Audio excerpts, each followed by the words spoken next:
यही वह आर्क है जहां सब कुछ टूटता है और सब कुछ बदल जाता है।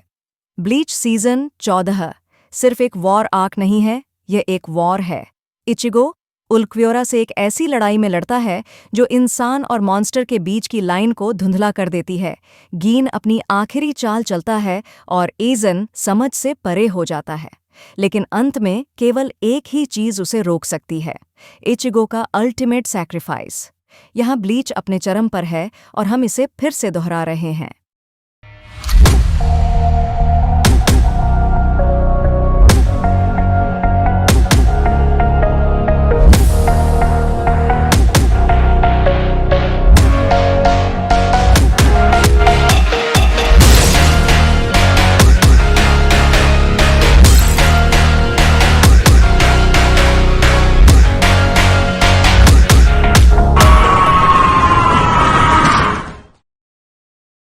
यह एपिसोड कुछ सोल रीपर कैप्टन्स और लेफ्टिनेंट्स और सोसुके एजन की आरणकार आर्मी के बचे हुए एस्पाडास के बीच इंटेंस वॉर की कहानी को दोहराता है। इसका समापन तब होता है जब इचिगो कुरोसाकी और उल्क्वियोरा शिफर अपनी लड़ाई फिर से शुरू करने वाले होते हैं। इचिगो और उल्क्वियोरा की आखिरी लड़ाई ठीक से शुरू होती है, जिसमें दोनों लगभग बराबरी पर हैं। इचिगो अपने ओपोनेंट के मूवमेंट्स को पहले मुकाबले से बेहतर समझ पाता है और उल्क्वियोरा को जख्मी कर ही देता है, भले थोड़ा ही सही। इस बीच यासुतोरा चार्ड सादो और रेंजी आबाराई ह्यूको मुंडो के रेगिस्तान में बट्टिकारोआ नाम के एक विशाल हॉलो से लड़ने के लिए स्ट्रगल करते हैं और अंततः उसकी कमजोरी का पता चलने पर उसके शरीर को चीरकर जीत हासिल करते हैं। लास नोचेस के एक टावर में वापस ओरिहिमे इनोए उल्क्वियोरा के एक लगभग जानलेवा हमले से इचिगो को बचाने में कामयाब हो जाती है। इचिगो और उल्क्वियोरा अपनी भारी लड़ाई जारी रखते हैं, जबकि लोली एविरने और मेनोली मालिया ओरिहिमे के पास पहुंचते हैं। हालांकि लोली मेनोली को ओरिहिमे को टुकड़े टुकड़े करने का ऑर्डर देती है। मेनोली मना कर देती है और कहती है कि ओरिहिमे में ऐसी पावर है जो किसी भी चीज को ठीक कर सकती है। लोली मेनोली को डांटती है और ओरिहिमे को टॉर्चर करना शुरू कर देती है। जब यामी रियाल्गो अचानक आता है तो वह मेनोली को मारता है और उल्क्वियोरा द्वारा उसे इचिगो से लड़ने से मना करने पर लोली को घायल कर देता है। ओरिहिमे लोली को ठीक करती है, जिसके बाद लोली अपने जान पाकुटो एस्कोलोपेंड्रा को रिलीज करती है और खुद में कई स्केलेटल टेंटिकल्स लाती है। जैसे ही लोली यामी से भिड़ती है, वह उसे दीवार में मुक्का मारता है और उसे गिरने देता है। फिर वह ओरिहिमे पर निशाना लगाता है, जो सांटन केशुन से अपना बचाव करने की कोशिश करती है, क्योंकि इचिगो अभी भी उल्क्वियोरा को हराने की कोशिश कर रहा है। इस बीच रुकिया कुचिकी रुडबोर्न चेलुटे और एक्जेक्वियस से लड़ती रहती है, जबकि चार्ड और रेंजी और भी हॉलोज को हराते हैं। उरियू इशिदा गिनरेई कोजाकू के साथ इचिगो की मदद करने और ओरिहिमे को बचाने की तैयारी में टावर की दीवार तोड़कर आगे बढ़ता है। उरियू ग्रुप से अलग होकर यामी से लड़ता है। इस जायंट आरणकार को हराने के लिए अपनी ज्यादातर क्विंसी टेक्निक्स का इस्तेमाल करता है। मायूरी कुरोत्सुची से मिली माइंस का इस्तेमाल करके और उन्हें 5वीं टावर के हर फ्लोर पर लगाकर उरियू यामी को ग्राउंड लेवल तक गिराने में कामयाब हो जाता है। इस बीच रुकिया को रुडबोर्न और एक्जेक्वियास को हराने में मुश्किल होती है, जब तक कि चार्ड और रेंजी उसकी मदद करने नहीं आ जाते। इचिगो अभी भी उल्क्वियोरा से जूझ रहा है, अपना हॉलो मास्क पहनता है और अपने ओपोनेंट पर भारी पड़ने लगता है।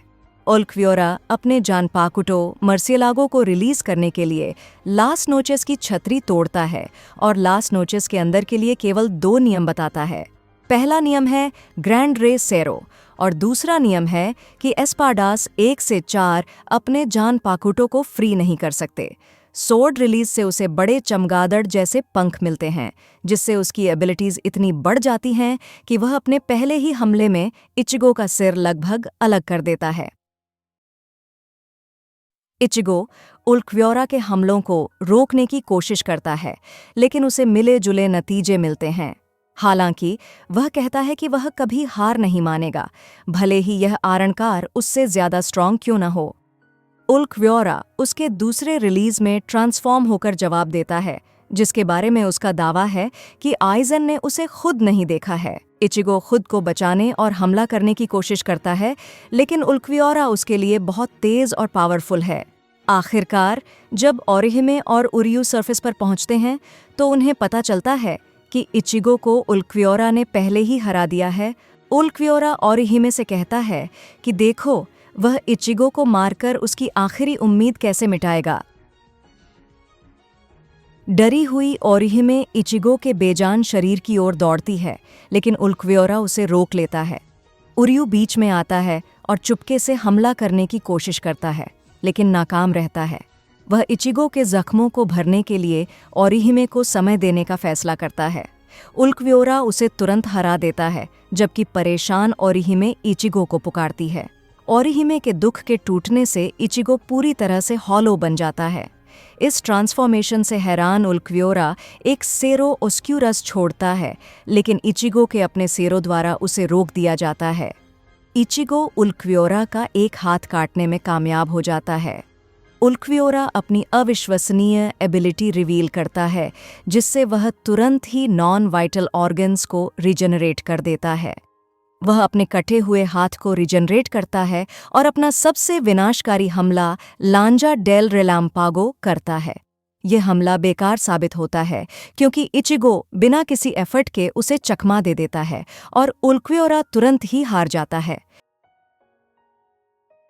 क्योंकि रुडबोर्न लगातार अपने बचाव के लिए और सोल्जर्स को तैयार करता है, चार्ड और रेंजी उस पर एक साथ हमला करते हैं और उसके डिफेंस को तोड़ देते हैं, जबकि रुकिया रुडबोर्न को जमा देती है, जिसे फिर यामी खत्म कर देता है, जो अचानक वहां पहुंचता है। इस बीच अपने नए हॉलो फॉर्म में इचिगो अपने सेरो से उल्क्व्योरा को पॉइंट ब्लैंक कर देता है, लेकिन जब उरियू उसे रोकता है, उसके बेरहम हमलों को रोकने की कोशिश कर रहा है, इचिगो अपने जानपाकुटो से उरियू को मार देता है। उल्क्व्योरा जाग जाता है और इचिगो को उरियू पर अपने सेरो का यूज करने से रोकता है, जिसके कारण यह इचिगो पर वापस आ जाता है और उसे वापस अपने नॉर्मल सेल्फ में लौटा देता है।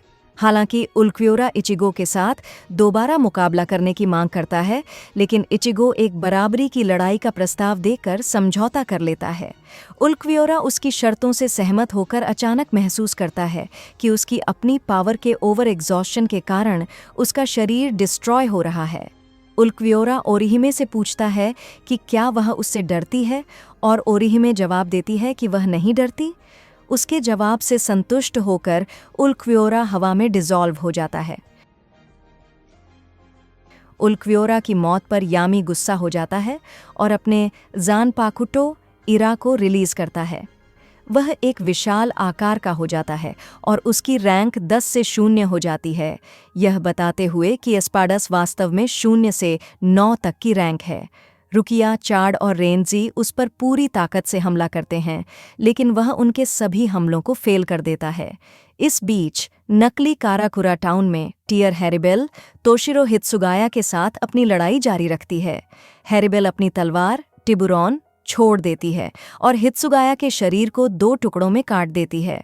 जैसे ही वह गेनरयुसाई शिगेकुनी यामामोटो की ओर बढ़ने की कोशिश करती है ताकि उससे अपने फ्रैक्सियोनेस ट्रेस बेस्टियास को नष्ट करने का बदला ले सके, हित्सुगाया फिर से आता है और बताता है कि उसने जो काटा था वह केवल एक आइस इल्यूजन था।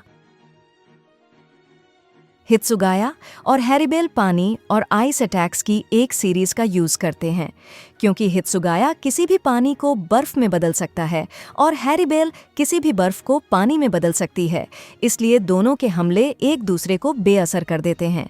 जैसे ही हित्सुगाया हैरिबेल के साथ बने रहने और घायल सोल रीपर लेफ्टिनेंट्स को बचाने की कोशिश करता है, वह हैरिबेल के कैस्काडा से गंभीर रूप से घायल हो जाता है। जब हैरिबेल हित्सुगाया के पूरी ताकत से लड़ने में असमर्थ होने पर कमेंट करती है, तो हित्सुगाया खड़ा हो जाता है और ह्योरिनमारू की प्रशंसा करता है कि वह सभी आइस और आइस जानपाकुटो में स्ट्रॉन्गेस्ट है, जो विल्डर को हेवंस का कंट्रोल देता है। फिर वह अपना स्ट्रॉन्गेस्ट अटैक ह्योतेन हयाकासो छोड़ने ही वाला होता है। हित्सुगाया अपना ह्योतेन हायाकासो रिलीज करता है, एक ऐसा अटैक जो मौसम को मैनिपुलेट करता है और फिर उसकी पावर को ड्रामेटिकली बढ़ाने के लिए इस्तेमाल करता है और हैरिबेल को बर्फ के एक टावर में फंसाकर उसे जमा देता है। इस बीच सुई फेंग और मारिचियो ओमाइदा बारागन लुइसन बैरन के खिलाफ अपनी लड़ाई जारी रखते हैं। वह सुई फेंग के रिएक्शन टाइम को धीमा कर देता है, जिससे वह उस पर कोई भी हमला नहीं कर पाती। फिर उसके लेफ्ट शोल्डर को पकड़ लेता है, जिससे वह बूढ़ी हो जाती है और कमजोरी के कारण टूट जाती है। फिर बारागन अपना ज़ानपाकुटो अरोगांटे रिलीज करता है और अपना रेस्पिरा छोड़ता है, जो एक काला बादल है जो अपने रास्ते में आने वाली हर चीज़ को डिस्ट्रॉय कर देता है। उसकी रेस्पिरा सुई फेंग का पीछा करती है और उसके बाएं हाथ तक पहुंचने में कामयाब हो जाती है, जिससे वह हड्डी तक सूख जाता है और उसके आम तक फैलने लगता है। फिर सुई फेंग ओमाइदा को ऑर्डर देती है कि रेस्पिरा के और फैलने से पहले ही वह उसका बायां हाथ काट दे।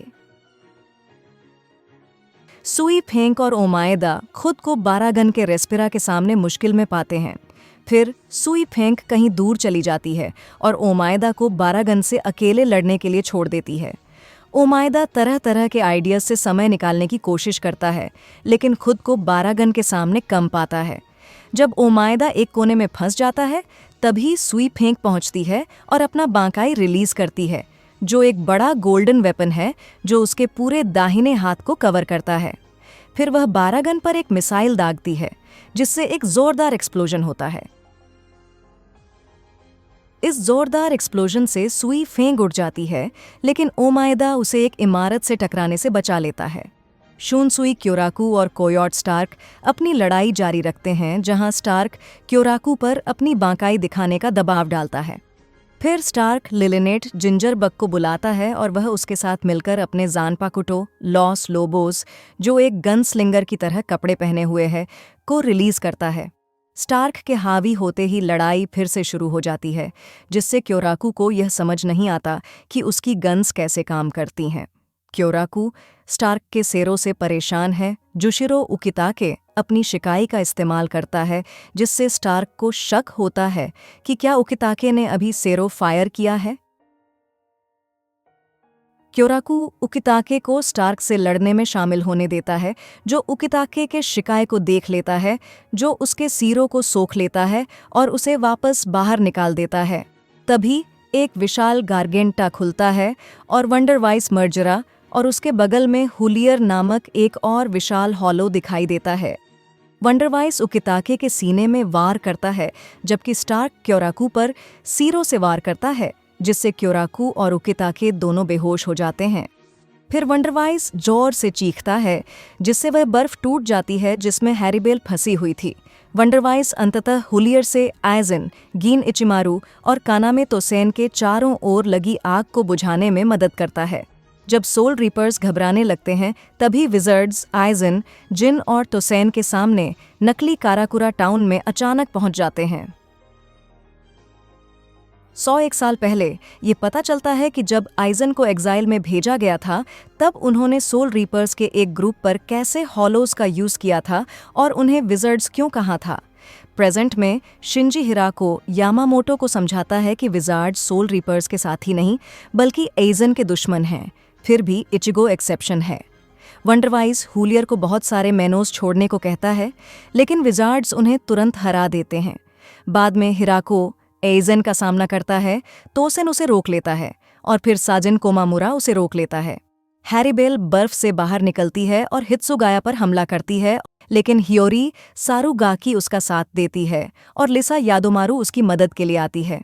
कोमामुरा और तोसेन को शूहेई हिसागी द्वारा तुरंत इंटरप्ट किया जाता है, जो तोसेन को हराने में कोमामुरा के साथ शामिल होना चाहता है।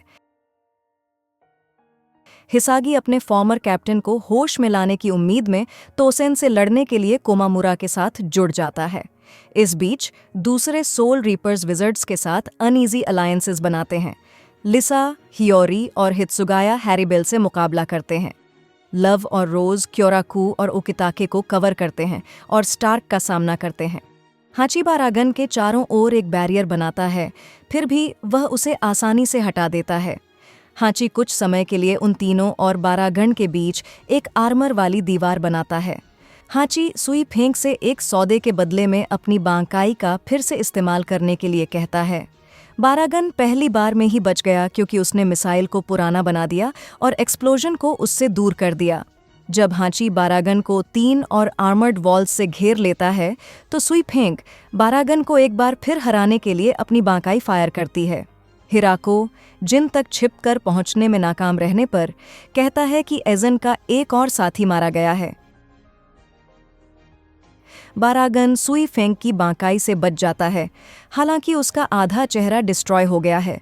गुस्से में वह रेस्पिरा से तब तक वार करता है जब तक कि हाची का दाहिना हाथ सड़ नहीं जाता। हालांकि हाची एक बैरियर का यूज करके उसका हाथ हटा देता है और उसे बारागन के शरीर के अंदर पहुंचा देता है। फ्लैशबैक में पता चलता है कि वह कभी ह्यूको मुंडो का रूलर था, जब तक कि आइजन, गीन और तोसेन उसे गद्दी से नहीं उतार देते। प्रेजेंट में बारागन अपने लास्ट मोमेंट्स में किसी दिन अपना सिंहासन रिक्लेम करने की अपनी कसम को याद करते हुए आइजन पर अपनी कुल्हाड़ी फेंकता है, लेकिन वह टूट जाती है और बारागन मर जाता है। स्टार्क उसकी मौत पर दुखी होता है और उससे बदला लेने की कसम खाता है। लव और रोज के खिलाफ अपनी लड़ाई में स्टार्क सीरियस होने का कोई हिंट नहीं दिखाता। पेशेंस खोते हुए लिलिनेट स्टार्क की परमिशन के बिना दोनों विज़र्ड्स पर बिना सोचे समझे गोलियां चलाने लगती हैं, लेकिन उसके हमले दोनों के खिलाफ बेअसर साबित होते हैं और वह धीरे धीरे दोनों के बेहतरीन टीम प्ले के सामने घिर जाती है।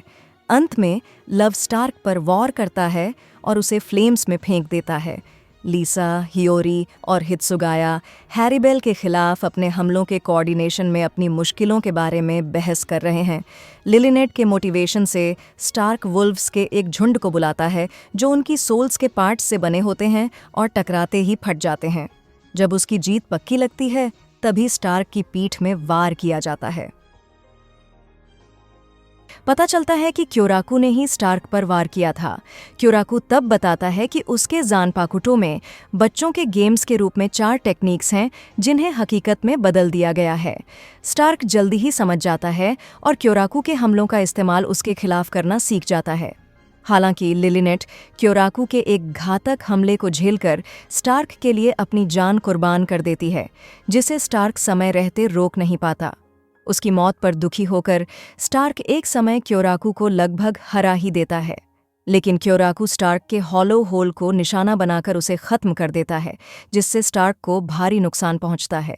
स्टार्क की मौत के समय एक फ्लैशबैक में ह्यूको मुंडो में लिलिनेट के साथ स्टार्क का पहला एनकाउंटर दिखाई देता है। इस बीच एजन लड़ाई से थक गया। उसने फैसला किया कि अब उसे हैरीबेल की ज़रूरत नहीं है और उसने उस पर वार किया।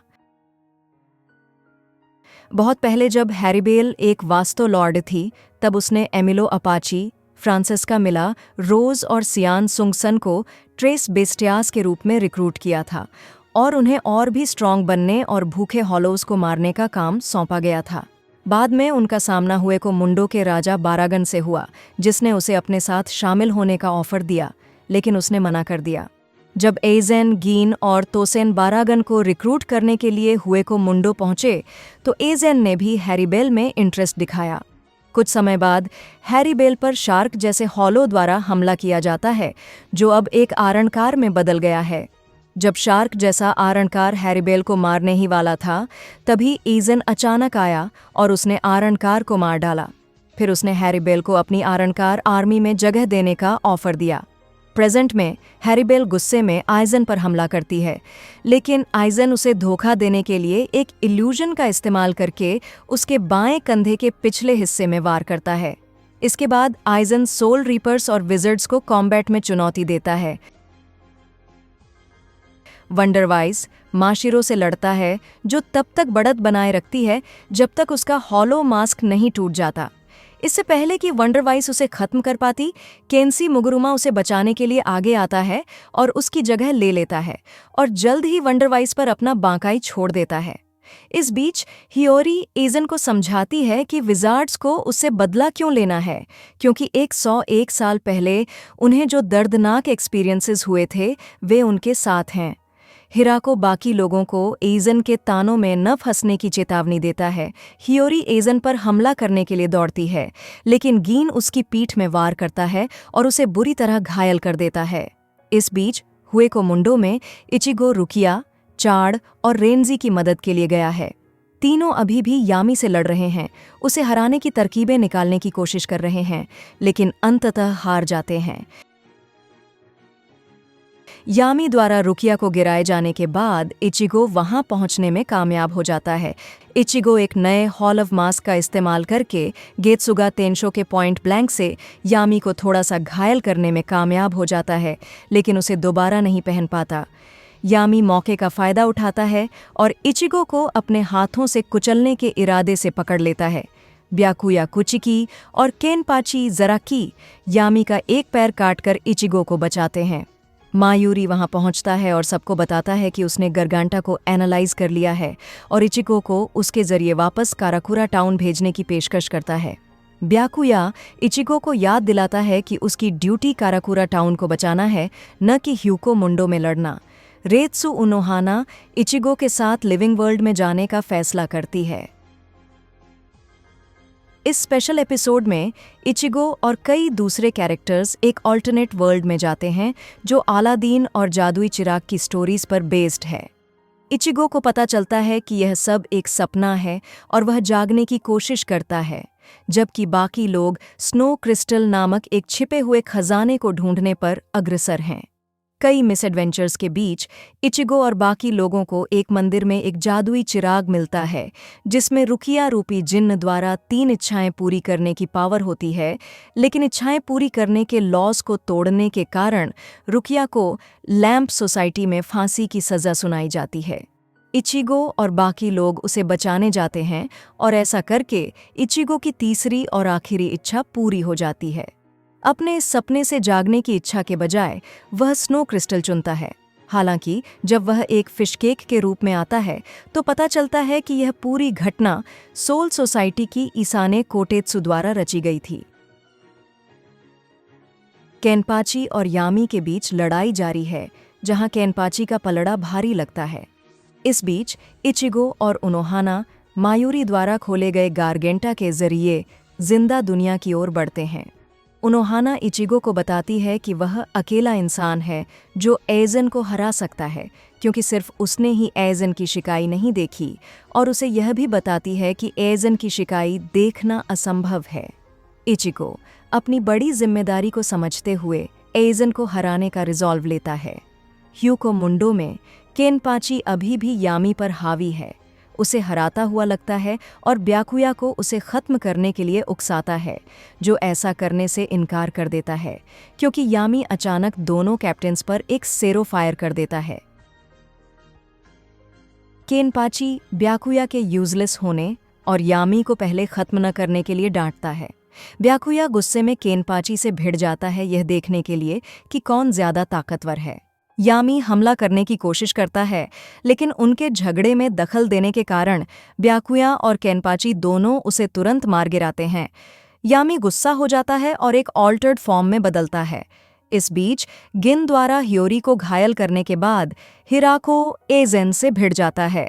जब तोसेन हिसागी और कोमामुरा के खिलाफ अपनी असली पावर का इस्तेमाल करने का फैसला करता है, तो वह अपने बांकाई का इस्तेमाल करने के बजाय एक हॉलो मास्क पहनकर उन्हें चौंका देता है। तोसेन जल्दी से हिसागी की छाती पर वार करता है और कोमामुरा को लात मारकर नीचे गिरा देता है। हिसागी, जो वार से बचता है, तोसेन को रोकता है, जो फिर से उसकी छाती में वार करता है। इसके बाद कोमामुरा अपनी बांकाई को रिलीज करने की तैयारी करता है।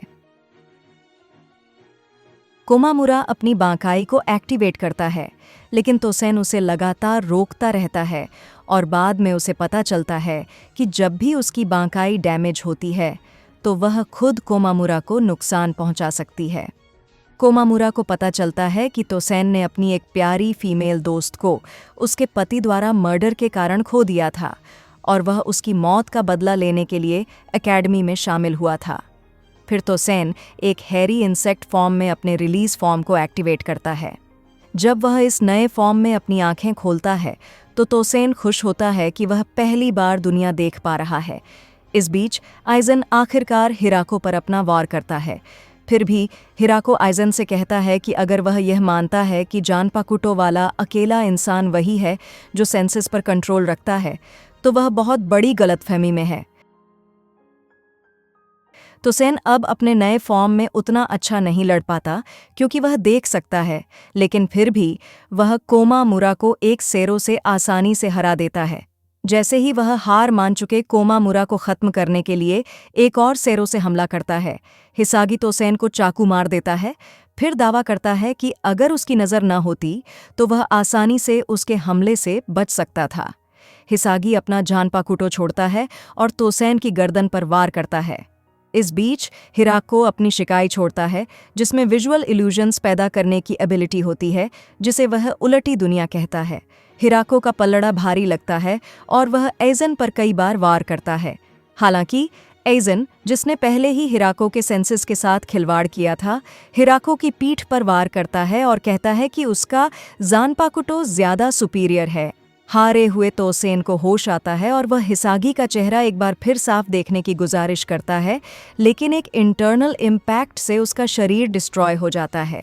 हिसागी तबाह हो जाता है, जबकि कोमामुरा एजन पर, जिसने जानबूझकर तोसेन को मारा था, गुस्सा होता है। तभी इचिगो एजन के पीछे आता है और उस पर हमला करने की तैयारी करता है। इचिगो एजन को घायल करने में फेल रहा और आसानी से हार जाता है, फिर भी जिंदा रहता है। जैसे ही एजन इचिगो के उससे लड़ने के पर्पस पर सवाल उठाने लगता है, कोमामुरा उसे शांत करता है और उसे उसके झांसे में न आने के लिए कहता है। फिर सभी सोल रीपर्स और विजार्ड्स एजन की शिकायत देखने से इचिगो को बचाने के लिए शामिल हो जाते हैं ताकि वह एजन को खत्म कर सके। हालांकि हित्सुगाया के हमले के बाद एजन उसे अपनी पूरी नफरत से हमला करने के लिए उकसाता है। एजन मोमो हिनामोरी का जिक्र करता है और कहता है कि क्या उसकी वजह से नफरत गायब हो गई थी, और हित्सुगाया उस पर गुस्से से हमला कर देता है। हित्सुगाया अपनी बांकाई छोड़ता है और बाकी सोल रीपर्स भी उसके साथ आ जाते हैं। कोमामुरा, लव, रोज और लिसा एजन से लड़ने के लिए हित्सुगाया के साथ हो जाते हैं, लेकिन चारों आसानी से हार जाते हैं। सुइफेंग, क्योराकू और हिराको एजन को कंफ्यूज करने में कामयाब हो जाते हैं, जिससे हित्सुगाया उस पर आखिरी वार कर पाता है। जैसे ही सोल रीपर्स एजन की हार पर खुशी मनाते हैं, हैरान इचिगो उन पर चिल्लाता है और पूछता है कि वे क्या कर रहे हैं। पता चलता है कि इचिगो को छोड़कर बाकी सभी एजन के शिकाई इल्यूजन में थे और हित्सुगाया ने गलती से मोमो को चाकू मार दिया था। जबकि एजन खुद को मोमो बताता है। गुस्सा होकर हित्सुगाया एजन पर हमला करता है, लेकिन उसे मार गिराया जाता है। सुइफेंग, क्योराकू और हिराको एजन पर हमला करने जाते हैं, लेकिन वे सभी मारे जाते हैं। अपने आने वाले ओपोनेंट्स को हराने के बाद एजन यामामोटो को चाकू मार देता है, जो फिर उसे फंसाने के लिए आग के पिलर्स बनाता है, जो न केवल आइजन को मार देंगे बल्कि इस प्रोसेस में बाकी सभी को भी मार देंगे। हालांकि वंडरवेस आता है और यामामोटो की फ्लेम्स को बुझा देता है, खुद में रयुगिन जक्का को बेअसर करने की एबिलिटी रखता है। यामामोटो और वंडरवेस निहत्थे कॉम्बैट में शामिल होते हैं, जिसमें Yamamoto hand to hand techniques का यूज करके वंडरवेस के शरीर के टुकड़े टुकड़े कर देता है। जैसे ही यामामोटो फिर से एजन के सामने खड़ा होता है, वंडरवेस मरते समय उसके शरीर में बंद आग को छोड़ देता है। एक्सप्लोजन से होने वाले नुकसान को कम करने के लिए यामामोटो अपने शरीर का यूज करता है। आइजन यामामोटो के पास जाता है और उसे खत्म करने की तैयारी करता है, लेकिन यामामोटो अपने शरीर को अपने इत्तोकासो यानी बलिदान के किडो स्पेल के लिए कैटलिस्ट की तरह इस्तेमाल करता है और आइजन को एक्सप्लोजन में पकड़ लेता है। जैसे ही आइजन किसी तरह बच निकलता है, इचिगो उस पर हमला कर देता है। इचिगो अपने हॉलो मास्क के साथ गेत्सुगा तेंशो का इस्तेमाल करके आइजन पर हमला करता है और उसे घायल कर देता है। हालांकि यह पता चलता है कि आइजन होग्योकू के साथ जुड़ गया है, जिससे उसकी घायल छाती ठीक हो जाती है। ये पता चलता है कि अब तक इचिगो ने जितने भी युद्ध लड़े हैं वे एजन के प्लान का हिस्सा थे, इसलिए इन बैटल्स का रिकैप किया गया है। एक हॉलो के खिलाफ रुकिया के साथ उसका पहला मुकाबला, कई हॉलोज के खिलाफ ओरियो के साथ उसका पहला मुकाबला, रेंजी के साथ उसका पहला मुकाबला और ब्याकुया का इंटरफिरेंस, शिकाई प्राप्त करने के लिए उराहारा के साथ उसका पहला ट्रेनिंग सेशन, रेंजी के साथ उसका सक्सेसफुल रिमैच, केनपाची के साथ उसका पहला कड़ा मुकाबला और अपने बांकाई और अपनी हॉलो पावर्स का यूज करके ब्याकुया के साथ उसका भयंकर टकराव, ये सभी दिखाए गए हैं। रीकैप का अंत हिराको द्वारा इचिगो को विजार्ड्स में शामिल होने के इनविटेशन, यामी के साथ उसकी पहली लड़ाई जिसे जिंदा दुनिया में उल्क्वियोरा ने देखा, और उराहारा और योरुइची शिहोइन द्वारा इंटरप्शन, अपनी हॉल ऑफ पावर्स को बेहतर बनाने के लिए विजार्ड्स के साथ उसकी ट्रेनिंग, अपनी हॉल ऑफ पावर्स का यूज़ करते हुए उल्क्वियोरा के साथ उसकी पहली लड़ाई, अपनी हॉल ऑफ पावर्स में मास्टरी हासिल करने के लिए ग्रिमजो जैगरजैकेज के साथ उसका अंतिम मुकाबला और अपने हॉलो फाइट फॉर्म में उल्क्वियोरा पर उसकी जीत के बाद होता है। एइजन उसकी सभी लड़ाइयों को रिकॉर्ड कर रहा था और उसने अब तक के इवेंट्स को भी सेट किया था।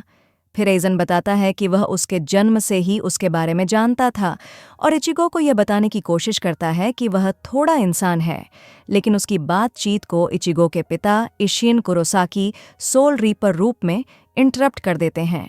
इचिगो के साथ एजिन से कुछ दूरी बनाने के बाद इशिन अपने बेटे को यह बताने की कोशिश करता है कि वह बाद में उसके की सच्चाई बता देगा, लेकिन इचिगो उसे बताता है कि इसकी कोई ज़रूरत नहीं है क्योंकि उसे एहसास हो गया है कि वह वास्तव में आधा सोल रीपर है।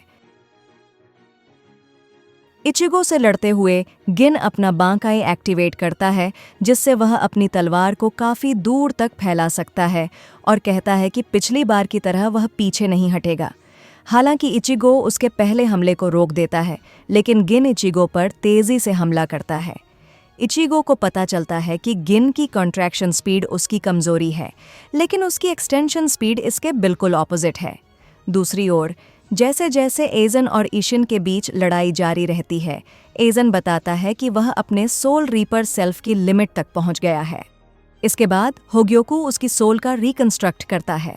हैरान इशिन को एजन के स्टेटमेंट्स से होग्योकू की असली पावर का पता चलता है, जो अपने आसपास के सभी लोगों की इच्छाओं को मैनिफेस्ट करता है। जैसे जैसे एजन का ट्रांसफॉर्मेशन इंटेंस होता जाता है, उराहारा बैटल में आने के लिए पहुंचता है। ये चौथी फिल्म ब्लीच हेलवर्स के प्रमोशन के लिए एक स्पेशल एपिसोड है। सोल सोसाइटी में 13 कोड गार्ड स्क्वाड्स के सभी सोल रीपर्स ने एक सफल फिल्म बनाने के लिए टीमें बनाई हैं। इचिगो, ओरिहिमे, उरियू, चाड, रुकिया, रेंजी, ब्याकुया और रांगिकू मात्सुमोतो मिलकर intergalactic mad cup versus the space invaders of doom from another planet part 1 नामक एक फिल्म बनाते हैं।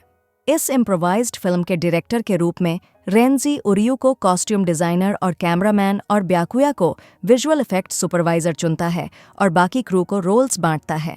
इचिगो एक हाई स्कूल सोल रीपर के रूप में रुकिया इंटरगैलेक्टिक मेड कॉप को बचाना चाहता है, जिसे रांगिकू एक ईवल क्रिमिनल एलियन मास्टरमाइंड जिसने ओरिहिमे और चार्ड को अपने कंट्रोल में ले रखा है, ने बंधक बना रखा है।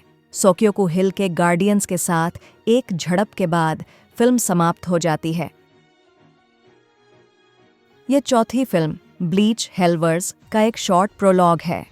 उराहारा शॉप में सामान लौटाने के बाद रुकिया काराकुरा टाउन के सोल रीपर गार्डियन जेनोसुके कुरुमादानी को ढूंढती है, जिस पर एक अजीब राक्षस हमला करता है जो श्रीकर निकलता है, मेंढक जैसा हॉलो जिसे इचिगो ने हराया और नर्क में भेज दिया। श्रीकर बताता है कि वह अपनी इच्छा से नर्क से बाहर निकल सकता है। श्रीकर को हराने और उसे वापस नर्क भेजने में रुकिया की मदद के लिए रेंजी आता है। घटना के बारे में जानने के बाद यामामोटो एक इमरजेंसी मीटिंग बुलाता है और रेंजी और रुकिया को इन्वेस्टिगेट करने का फैसला करता है। नर्क में सोल रीपर्स के साथ लड़ाई के बाद मारे गए सैलापोरो ग्रांड्स और आरोनियरो अरुरुएरी का सामना शूरेन, टाइकॉन, गुंजो और गारोगाई से होता है, जो सभी सिनर्स हैं।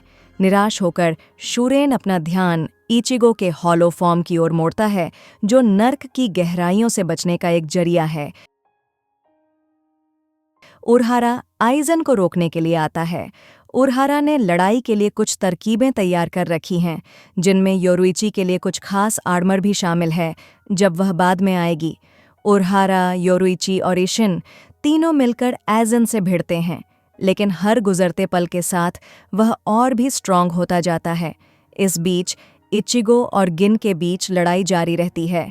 एपिसोड का अंत रांगिकू के गिन की ओर दौड़ने के साथ होता है। इचिगो हॉलो बनकर गिन पर हमला करता है, लेकिन गिन इचिगो का हॉलो मास्क फाड़ देता है। उरहारा, योरुइची और इशिन एजन से लड़ते रहते हैं, जबकि इजुरु किरा रांगिकू को गिन की ओर दौड़ते हुए देख लेता है। इचिगो में अब कोई दिलचस्पी न होने पर गिन इचिगो को दफा हो जाने को कहता है। जब गिन इचिगो को मारने ही वाला होता है, तभी ईजन इचिगो के पीछे आता है और बताता है कि उसने उरहारा, योरुइची और इशिन को हरा दिया है। आइजन और गिन असली काराकुरा टाउन जाने के लिए निकल पड़ते हैं। डांगाई में उनका सामना कोतोत्सु से होता है। गिन एजन को समझाने की कोशिश करता है कि उसे डिस्ट्रॉय करना नामुमकिन होगा, फिर भी एजन एक ही वार में कामयाब हो जाता है। इचिगो और इशिन उनके पीछे डांगाई में जाते हैं। डांगाई समय को इतना कम कर देता है कि अगर कोई उस दुनिया में 2000 घंटे यानी लगभग 3 महीने बिताता है, तो बाहरी दुनिया में केवल 1 घंटा ही बीतेगा, जिससे अब कोतोत्सु के डिस्ट्रॉय हो जाने के बाद यह ट्रेनिंग के लिए आइडियल बन जाता है। इशिन इचिगो के लिए उस दुनिया में 2000 घंटों में अंतिम गेत्सुगा तेंशो सीखने का एक तरीका तैयार करता है। ऐसा करने के लिए इचिगो को सीधे अपने जान पाकुटो से कांटेक्ट करना होगा। अपने इनर वर्ल्ड में जाते ही उसकी मुलाकात अपने बांकाई की स्पिरिट तेंसा जानगेत्सु से होती है, जो उसके साथ कोऑपरेट करने से इनकार कर देता है और उसकी निराशा के सोर्स को बाहर निकालता है, जो इचिगो का इनर हॉलो निकलता है।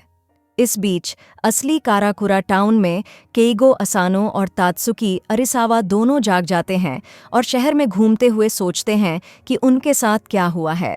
आइजन अरिसावा का सामना करता है, उसे अपने स्पिरिचुअल प्रेशर से पैरालाइज कर देता है, जबकि गिन केइगो को भागने देता है। सोल सोसाइटी की फीमेल सोल रीपर्स दूसरे डिविजन्स को कार्ड्स भेजकर नए साल का जश्न मनाती हैं। हालांकि कुछ मेल सोल रीपर्स कार्ड के डिज़ाइंस को लेकर अपनी शिकायतें बताते हैं। मामले को सुलझाने के लिए कार्ड्स का इस्तेमाल करुता के गेम में किया जाता है। गेम तब कंट्रोल से बाहर हो जाता है जब खिलाड़ी हर राउंड में सही कार्ड के लिए एक दूसरे पर हमला करना शुरू कर देते हैं। इस बीच जिंदा दुनिया में कहानी ओरिहिमे के इस आइडिया पर जाती है कि सभी अपने परिवार के साथ रहें। ओरिहिमे की मुलाकात रुकिया और रेंजी से होती है, जो लोकल श्राइन फेस्टिवल में जा रहे थे। रुकिया शाम को ओरिहिमे को लोकल श्राइन ले जाती है और हालांकि वह जगह खाली होती है, ओरिहिमे चौंक कर इचिगो, उरियू, चाड और रेंजी को भी वहां देखती है। वह प्रार्थना करती है कि वे सभी एक और शानदार साल साथ बिता सकें। इस ड्रीम लाइक सिनारियो में इचिगो और उसके दोस्त कई मॉन्स्टर्स के रूप में आते हैं। वह फ्रैंकस्टीन के मॉन्स्टर के रूप में है। उसे एक कासल में उनके साथ एक मीटिंग के लिए बुलाया जाता है, जिसमें उसे स्नो क्रिस्टल को मॉन्स्टर हंटर्स इशिन और रयुकेन इशिदा से बचाने के बारे में बताया जाता है। जब 2 मॉन्स्टर हंटर्स पहुंचते हैं तो मॉन्स्टर्स अपने ओपोनेंट्स को रोकने की हर संभव कोशिश करते हैं। हालांकि इचिगो बस अपने लिए स्नो क्रिस्टल चाहता है ताकि वह इंसान बन सके और सपने से जाग सके। जब स्नो क्रिस्टल गायब पाया जाता है तो इशिन और रयुकेन अचानक वहां से चले जाते हैं, जबकि इचिगो और उरियू, जो एक वैम्पायर के रूप में हैं, हमला करने की तैयारी में होते हैं। जब यह पता चलता है कि रुकिया एक सक्यूबस के रूप में स्नो क्रिस्टल है, तो इचिगो एक भेड़िए में बदल जाता है। यह दिखाया गया है कि यह पूरी घटना सोल सोसाइटी में कोमामुरा द्वारा रची गई थी। जैसे ही हिसागी और कीरा कुछ पेपर वर्क पूरा करके एक रेस्टोरेंट में ड्रिंक्स लेने जाते हैं, उनकी मुलाकात कुछ फीमेल सोल रीपर्स से होती है, जो हिसागी को उनकी गर्ल्स नाइट आउट के लिए लंच बनाने के लिए शुक्रिया अदा करती हैं। बाद में हित्सुगाया हिसागी, रांगिकू और इसाने को रुकोंगाई में हुई कुछ मिस्टीरियस मर्डर्स को इन्वेस्टिगेट करने के लिए कहता है। हिसागी और रांगिकू एक खेत से होते हुए आगे बढ़ते हैं, तभी बारिश शुरू हो जाती है। बारिश रुकने तक कुछ देर इंतजार करने के बाद एक हॉट स्प्रिंग्स इन मैनेजर दोनों को आराम करने के लिए अपनी सराय में बुलाती है। रांगिकू को इन मैनेजर पर शक होता है, लेकिन हिसागी रांगिकू के प्रति अपनी फीलिंग्स को दबाने की कोशिश कर रहा होता है। यह तब और भी मुश्किल हो जाता है जब रांगिकू गर्म पानी से नहाने जाती है, जिससे हिसागी को दरवाजे के पीछे झांकने की इच्छा होती है। जब हिसागी आखिरकार दरवाज़ा खोलने की हिम्मत जुटाता है तो रांगिकू, जो अभी भी अपनी यूनिफॉर्म में है, हिसागी पर हमला करती है और इन मैनेजर को मारती है, जो एक हॉलो निकलता है। दोनों के हॉलो को हराने के बाद रांगिकू बताती है कि उसने हिसागी को चारा बनाकर हॉलो को बाहर निकाला था। तेंसा जंगेत्सु इचिगो को उसका इनर हॉलो दिखाता है और उसे बताता है कि यह वही रूप था जिसमें उसने उल्क्व्योरा को हराया था। फिर वह इनर हॉलो के साथ जुड़ जाता है और बताता है कि वे शुरू से ही एक थे और इचिगो के साथ अपनी लड़ाई फिर से शुरू कर देता है। इस बीच डॉन कनोंजी तात्सुकी और आइजन के बीच आ जाता है और उससे लड़ने के लिए डिटरमिन्ड है, लेकिन रांगिकू उसे मारे जाने से बचाने के लिए ठीक समय पर पहुंच जाती है। वह कनोंजी को कहती है कि वह तात्सुकी को अपने साथ ले जाए, जबकि वह और गिन कहीं चले जाए। जैसे ही तात्सुकी और कनोंजी केगो से मिलते हैं, गिन रांगिकू को घायल कर देता है और उनका पीछा करने के लिए आइजन के साथ फिर से जुड़ जाता है। इचिगो के कुछ क्लासमेट्स, कनोंजी और यहाँ तक कि कुरुमादानी भी आइजन को रोकने की कई कोशिशें करते हैं, लेकिन वे सभी फेल हो जाते हैं। फिर गिन लौटता है और आइजन को बताता है कि उसने रांगिकू को खत्म कर दिया है और आइजन दावा करता है कि इचिगो के दोस्तों को मारने के बाद वह ओकेन बनाना शुरू करेगा। फिर गिन एक सरप्राइजिंग चाल चलता है, आइजन का जान पाकुटो पकड़कर उसे सीने में डाल देता है। गिन बताता है कि उसके बांकाई की असली एबिलिटी उसके जान पाकुटो को कॉन्ट्रैक्ट और रिट्रैक्ट पर धूल में बदल देती है, जो शरीर में एक घातक पॉइजन छोड़ने में सक्षम है, जो उसे कोशिकीय दर से घोल देता है। जैसे ही गिन हाथ में होग्योकू लेकर भागता है, आइजन बिखरने लगता है। हालांकि होग्योकू, जो अभी भी आइजन का है, चाहे वह उसके अंदर हो या न हो, परिणाम स्वरूप उसे और भी बड़े फॉर्म में इवॉल्व कर देता है। गिन को एक मोमेंट्री फ्लैशबैक आता है जब उसने पहली बार आइजन को रांगिकू के साथ जमीन पर बेहोश देखा था, जिसने उसे मारने के लिए इनकरेज किया। प्रेजेंट में न्यूली इवॉल्व्ड आइजन टेलीपोर्ट होकर गिन की लोकेशन पर पहुंचता है और उसे बेरहमी से बीच से काट देता है।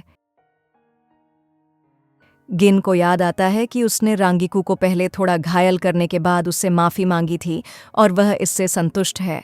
इससे पहले कि आइजन रांगिकू को मारने की कोशिश करे, इचिगो अपने बेहोश पिता को कंधे पर लिए वहां पहुंच जाता है। इचिगो की आंखों में बदले हुए लुक को देखकर गिन शांत हो जाता है और अपने के पर संतुष्ट हो जाता है। इचिगो उनकी लड़ाई की लोकेशन बदलना चाहता है और आइजन पर जाता है। उसका चेहरा पकड़कर उसे शहर से कई मील दूर धकेल देता है। आइजन, अब भी यह मानते हुए कि वह उसे आसानी से हरा सकता है, अनुमान लगाता है कि इचिगो ने अपनी स्पिरिचुअल प्रेशर नहीं खोई है, बल्कि उसने उसे फिजिकल स्ट्रेंथ के लिए त्याग दिया है। दोनों के बीच क्लैश में हर वार इतना पावरफुल होता है कि वह बड़े टेरेन को डिस्ट्रॉय कर सकता है। आइजन का अहंकार बढ़ता जाता है और वह एक बार फिर चौंक जाता है जब इचिगो अपने हाथों से आसानी से उसके ब्लेड को रोक लेता है। आइजन इचिगो पर कंप्लीट इनकैंटेशन से अनस्टॉपेबल किडो स्पेल करता है, लेकिन इसका कोई असर नहीं होता।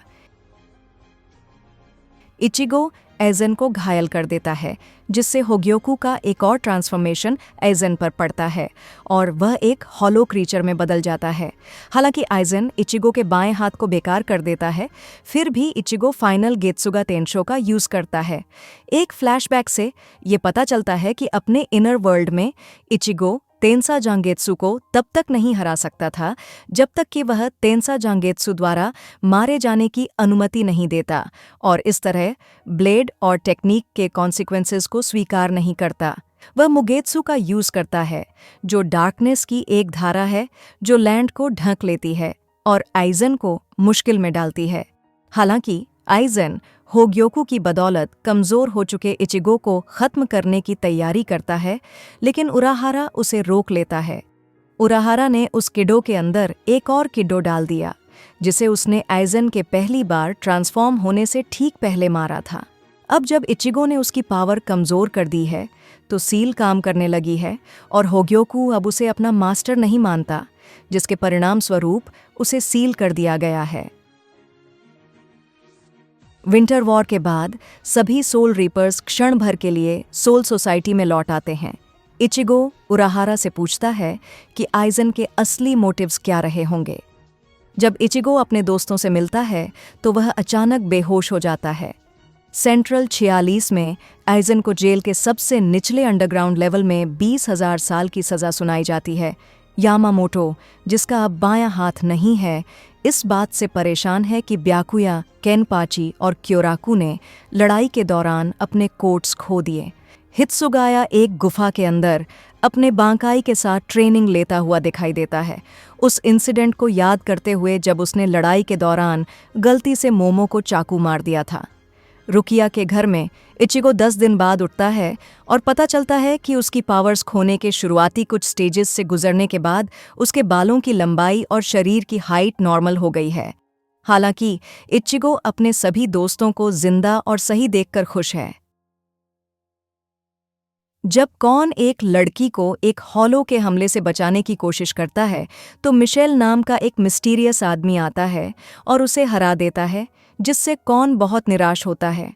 टीम के दूसरे मेंबर्स से मिलने के लिए उराहारा शॉप वापस जाने के बाद कॉन को पता नहीं था कि मिशेल एक फेमस स्पिरिचुअलिस्ट है। जब वे सड़क पर मिशेल से टकराते हैं तो एक हॉलो दिखाई देता है। कॉन उस पर हमला करने की कोशिश करता है लेकिन कोई फायदा नहीं होता। फिर भी मिशेल एक ही वार में उस हॉलो को आसानी से हरा देता है। कॉन को धीरे धीरे मिशेल पर शक होने लगता है, जो बाद में पब्लिकली कहता है कि वह टीम के बाकी मेंबर्स को स्पेशल केप्स दे रहा है। बाकी मेंबर्स के बेहोश हो जाने के बाद अरिसावा को होश आता है, लेकिन जब मिशेल बताता है कि उसे शहर पर इन्वेड करने और सभी को हिप्नोसिस में डालने के लिए भेजा गया था तो वह हैरान रह जाती है। कॉन मिशेल से लड़ता है, उसका दांत तोड़ देता है जो उसके हिप्नोसिस का सोर्स था। बदले में मिशेल एक हॉलो में बदल जाता है। कॉन अंततः मिशेल को हरा देता है, जिससे सभी केप्स डिसॉल्व हो जाते हैं। ओमायदा को एहसास होता है कि वह सुई फेंक से मिलने जाते समय अपनी झपकी से ज्यादा सो गया था। वह एक चट्टान से गिर जाता है और एक हॉलो पर गिर जाता है जो एक लड़के पर हमला कर रहा था। जब हॉलो पीछे हटता है तो ओमायदा, जो खुद को दूसरे डिवीजन का कैप्टन बताता है, को ryuzaburō नाम का एक लड़का अपने विलेज वापस बुलाता है, जहां गांव वाले ryuzaburō को बचाने के लिए अपना आभार व्यक्त करने हेतु ओमायदा को खाना परोसते हैं। इस बीच इचिगो और योरुइची ryuzaburō और उसके 2 दोस्तों को दूसरे डिवीजन के कैप्टन को ढूंढने के लिए सेरेतेई में जाने देते हैं। जब वे दूसरे डिवीजन की बैरक्स में पहुंचते हैं तो ओमायदा इचिगो और योरुइची से स्टोरी के साथ चलने की विनती करता है, जिस पर योरुइची सहमत हो जाती है। जाते समय उनकी मुलाकात इक्काकू मादारामे और युमिचिका अयासेगावा से होती है, जो इचिगो और योरुइची के समझाने पर ओमायदा से कुछ पैसे पाने के लिए स्टोरी के साथ खेलते हैं। इसके बाद युमिचिका रांगिकू से, जो ओमायदा के लिए चाय लेकर आती है, कहता है कि वह भी उसके पीछे आए। अंत में योरुइची के समझाने पर सुई फेंग भी ओमायदा के लिए काम करके कहानी के साथ खेलती है। हालांकि दिन के अंत में तीनों लड़के इक्काकू और युमिचिका को यह बात करते हुए सुन लेते हैं कि ओमायदा कभी कैप्टन नहीं बनेगा। ryuzaburō ओमायदा पर गुस्सा हो जाता है और घर भागता है, लेकिन उसे पिछले दिन का हॉलो रोक देता है, लेकिन ओमायदा उसे बचा लेता है। तीनों लड़के अपने विलेज लौट आते हैं और सुई फेंक ओमायदा को उसकी इंसल्ट करने के लिए मारती है।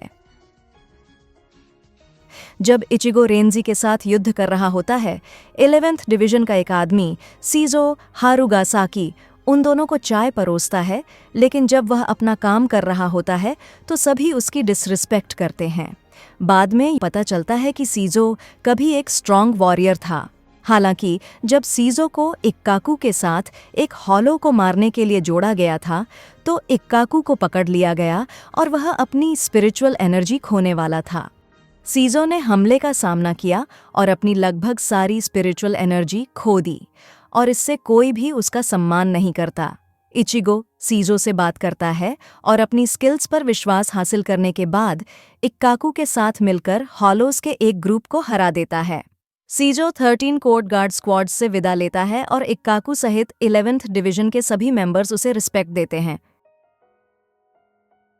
कॉन खिड़की से इचिगो के कमरे में अपनी कैद के बारे में चिल्लाता है। इचिगो को एक हॉलो को साफ करने के लिए बुलाया जाता है और कॉन एक महिला को इचिगो के शरीर में एक पुल पर टहलते हुए देखता है। जब वह पुल से कूदने वाली होती है तो वह उसे बचाने के लिए दौड़ता है, लेकिन गिर जाता है। बाद में हारुको नाम की लड़की बताती है कि वह स्पिरिट्स को देख सकती है, जिसके कारण उसके बॉयफ्रेंड केन ने उससे ब्रेकअप किया था।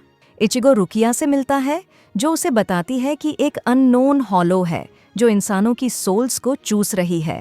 जब हारुको कॉन को छोड़कर जाती है तो एक आदमी को अपना होस्ट बनाकर एक टेपवर्म हॉलो उस पर हमला करती है, लेकिन कॉन उसे बचाने के लिए ठीक समय पर पहुंच जाता है।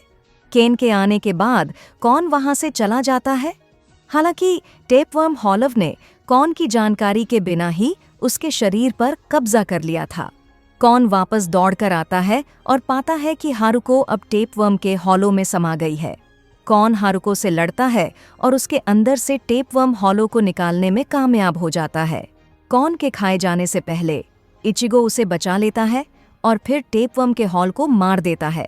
हारुको गलती से इचिगो को कॉन समझ लेती है और केन को छोड़कर इचिगो को अपना बॉयफ्रेंड मानने का फैसला करती है, लेकिन रुकिया आ जाती है और हारुको और केन पर अपनी मेमोरी रीसेटिंग स्प्रे छिड़क देती है। याचिरो कुसाजिशी की मुलाकात मासायोशी नाम के एक पुराने दोस्त से होती है, जिसने मायू नाम की एक लड़की को एक हॉलो से बचाया था। मासायोशी उन दोनों को बताना शुरू करता है कि कैसे एक हॉलो ने उसकी पत्नी को मार डाला। मायू, जिसके माता पिता उसी हॉलव से मारे गए थे, मासायोशी के थोड़ा करीब महसूस करने लगते हैं। याचिरो केनपाची के घर वापस जाती है और उसे याद आता है कि मासायोशी पहले उसके बहुत करीब हुआ करता था। अगले दिन वह फिर से मासायोशी और मायू से मिलने जाती है और मासायोशी एक और हॉलो मार देता है जिसे केवल वह ही महसूस कर सकता था। अगले दिन मासायोशी मायू को हॉलोस के एक ग्रुप से बचाता है और उसे अपनी जर्नी में साथ चलने के लिए कहता है। याचिरो दोनों के बीच में आती है और बताती है कि केनपाची ने उसे बताया था कि कैसे एक हॉलो मासायोशी के वश में था। ये तब साबित हुआ जब उसका मिठाइयों के प्रति प्रेम और अपनी पत्नी के नाम की स्मृति अब चली गई थी। याचिरो यह भी बताती है कि मासायोशी ने गलती से अपनी पत्नी को मार डाला था और खुद को कोई और हॉलो समझ लिया था। वह घबराहट में उस हॉलो में बदलने लगता है। तभी मायू के पीछे एक हॉलो दिखाई देता है और मासायोशी उसे मार डालता है और इस प्रोसेस में खुद भी गंभीर रूप से घायल हो जाता है। याचिरो से कोनपेटो खाकर मासायोशी मायू की बाहों में खुशी से मर जाता है और कहता है कि यह कितना अच्छा है। हित्सुगाया सेरेतेई से विदा लेकर वास्तविक दुनिया में अपनी एक दोस्त हारू से मिलने जाता है। हारू एक अकेली बूढ़ी औरत है जिसे स्पिरिट्स दिखाई देती है। उसे देखने से पहले वह कारिन कुरोसाकी को अपनी विजिट में शामिल करता है। वे दोनों हारू के घर जाते हैं और योसुके नाम के एक शर्मीले बच्चे की स्पिरिट से मिलते हैं। हालांकि हित्सुगाया यह सुनकर कि योसुके और उसके माता पिता स्कीइंग ट्रिप के रास्ते में एक एक्सीडेंट में मारे गए थे और वह शांति से आराम करने से पहले पहली बार बर्फ देखना चाहता है, योसुके को सोल सोसाइटी में भेजने से हिचकिचाता है। बाद में यह पता चलता है कि हारू अपनी स्पिरिचुअल एनर्जी से योसुके के हॉलो ट्रांसफॉर्मेशन को कंट्रोल कर रही थी और जब वह कमज़ोर हुई तो वह कंट्रोल से बाहर हो गया। हारू, जो योसुके के हाथ में है, अपनी स्पिरिचुअल एनर्जी से उसे पकड़ती है, जिससे हित्सुगाया को फिनिशिंग ब्लो करने का समय मिल जाता है।